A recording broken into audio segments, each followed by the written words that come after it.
I'm going to show you guys today 3 major mistakes that people often make when quitting cannabis and the journey of going from a regular consumer of cannabis products to becoming sober. A journey that I went through 9 years ago after deeply struggling with a cannabis substance use disorder. And had I avoided the 3 different mistakes that I'm going to tell you about in today's video, I promise it would have made quitting 1,000 times easier. And I not only know that from my own journey, but also having helped hundreds, if not thousands of people overcome cannabis substance use disorders. So mistake number 1 often starts at the beginning of the journey to sobriety from cannabis. And that is the individual makes quitting weed all about weed, all about weed, ABW. You might have heard the term ABM, all about that money. Here we're talking all about weed. What people will do when they quit is they'll stop consuming cannabis and then they'll start to feel differently. Emotionally, they'll have different varying levels of mental clarity. Their energy levels might fluctuate throughout the day and go up and down.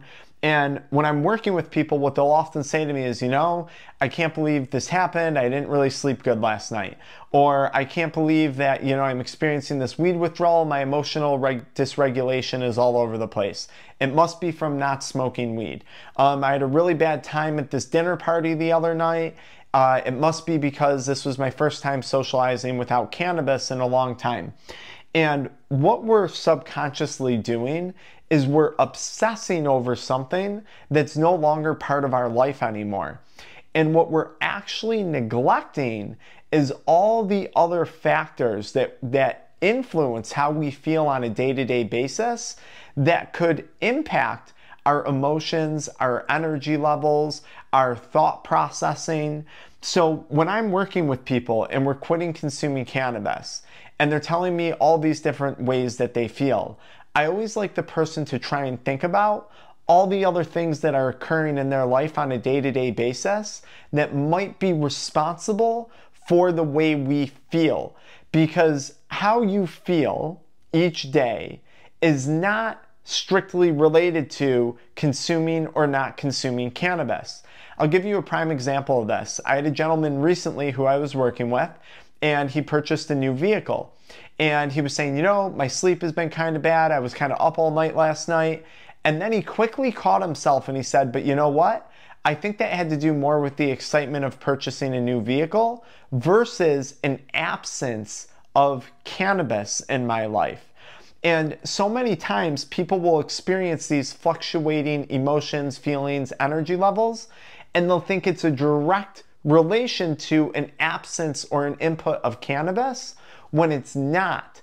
There's so many things, your relationships, your work, the food that you eat, your quality of sleep, your social interactions that you have on a day-to-day basis that are going to impact how you feel emotionally, physically, psychologically, energy-wise. And this is what I want you to consider when you first quit smoking weed. Think about anything else that's not cannabis related that might be impacting the way you feel, because now we're taking the attention off of cannabis and we're starting to focus it into other areas of our life. Now, mistake number 2 that I often see people make when they're quitting cannabis is they have one of 3 expectations. They expect that they're going to quit and that they're going to have this wicked downfall. So this could be like withdrawal symptoms, fatigue, stomach problems, whatever type of withdrawal symptoms you've read about online. A lot of people will quit and they'll think they're going to experience that. That's this dotted line here going down.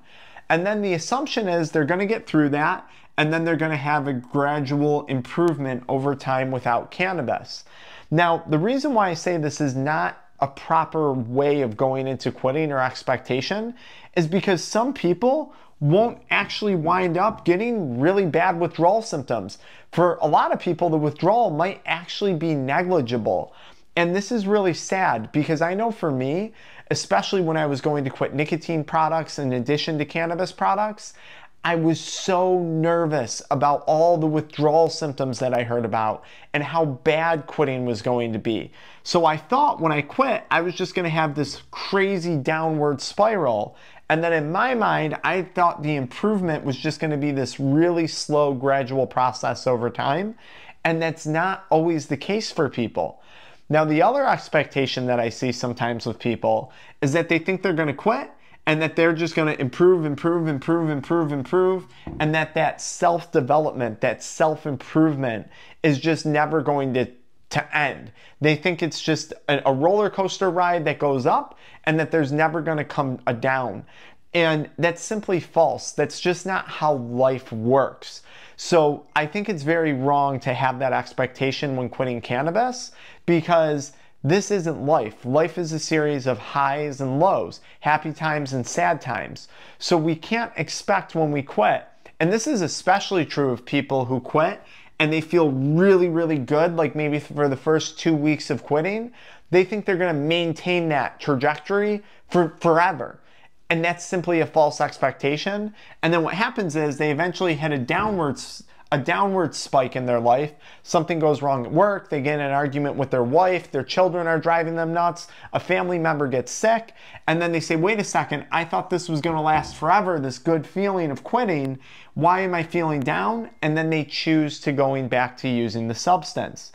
Another expectation that I see some people have is they think it's just going to be this very, very baseline thing. This is this middle blue dashed line here, where they think really like nothing's going to change. I'm going to stop using cannabis and nothing's going to change. It's just going to be baseline.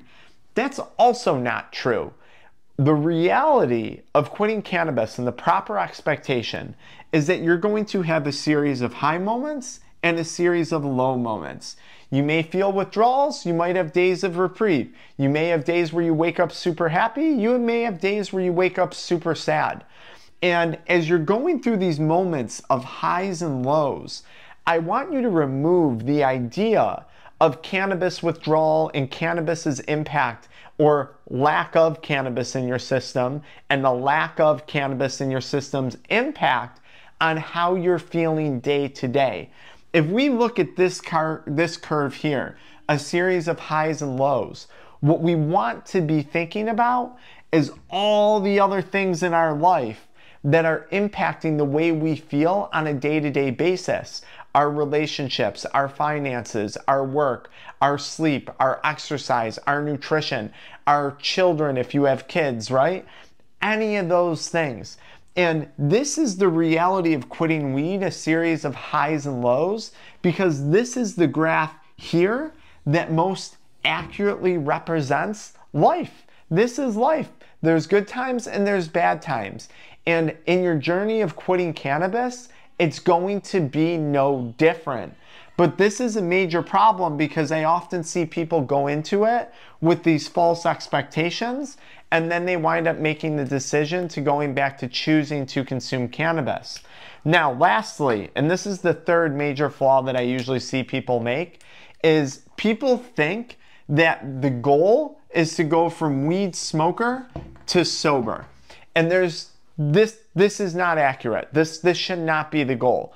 For me, the idea of quitting substances and becoming sober simply wasn't exciting. As an entrepreneur, as someone who's always strived to continuously develop in their business, their career, and even in my physical health, even when I was consuming cannabis regularly, I was very into my physical health. Despite cannabis, nicotine, adult media content, abusing stimulants, this idea of sobriety was not exciting to me. It didn't excite me at all. So what I tell people, and what I most often find, is the real goal lies in one of three categories, okay? Category number one could be relationships, okay? So we have the goal of quitting consuming cannabis because it's negatively impacted our relationships.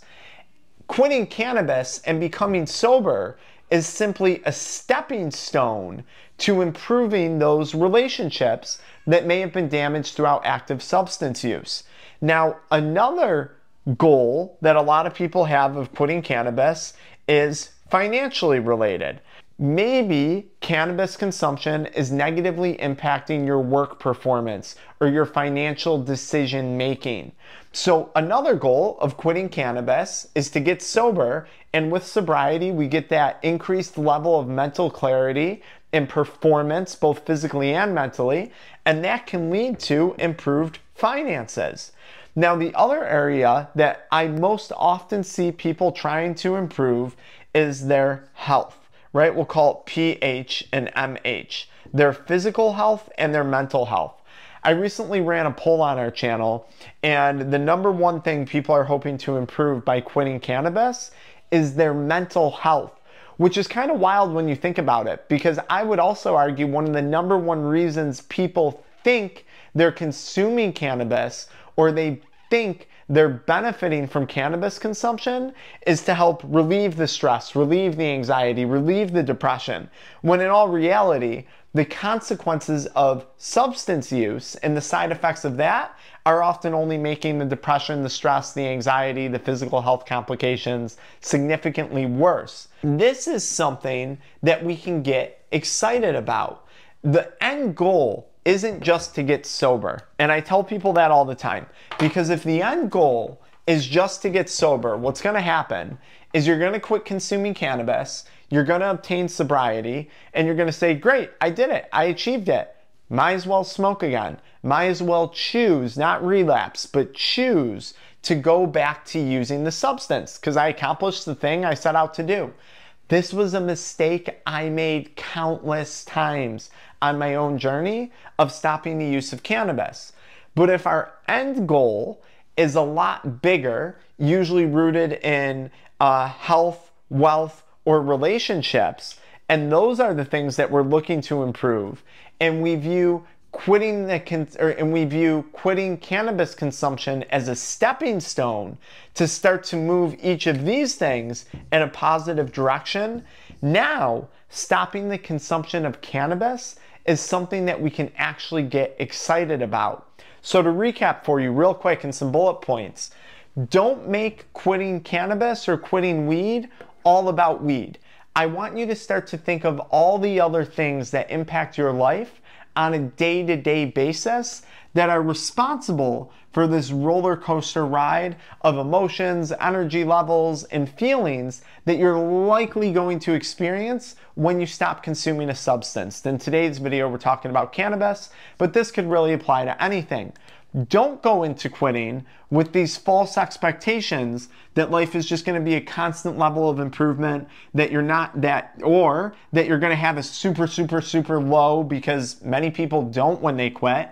Sometimes quitting is actually easier than people believed it to be, and don't think that it's just going to be this flatline consistent thing, because this is the graph of life. And lastly, don't make sobriety the end goal. Your goals are likely going to be rooted in health, wealth, and relationships. And look, relationships, this could also relate to spiritual well-being as well too. If you guys avoid making these mistakes, I promise, no matter what you're experiencing in quitting cannabis consumption, it's going to make the process 1,000 times easier.